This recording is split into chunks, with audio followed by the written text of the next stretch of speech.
ভালো থেকে বলি তুই এই ভূতের বাড়িতে এসছি। ভুতুড়ি বাড়ি মানে? হ্যাঁ ভাই, এই বাড়ি সম্পর্কে আমি নালি মুখে অনেক কিছু শুনেছি। এই বাড়িতে নাকি ভূতেরা বসবাস করে। আমি আর এখানে থাকবো না, আমি এক্ষুনি বাড়ি চলে যাব। তাহলে তো ভালোই হবে, আমরা তো সবকে স্লিপ ব্লক বানাই, আজকে নাই ভূতেদের গিলিপ ব্লক বানাবো। আমি ওসব ভূত ফুত বিশ্বাস করিনি।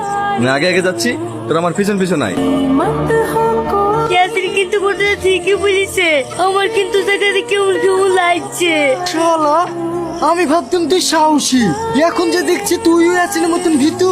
দেখ, তোদের যদি ভয় লাগে তোরা বাড়ি চলে যেতে পারিস, আমি একা যাবো।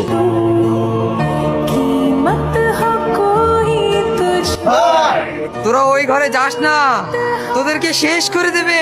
ওই ঘরে দুষ্ট আত্মাদের বন্দি করা আছে। তোরা এখান থেকে পালিয়ে যা, নইলে তোরা কেউ বেঁচে ফিরবি না।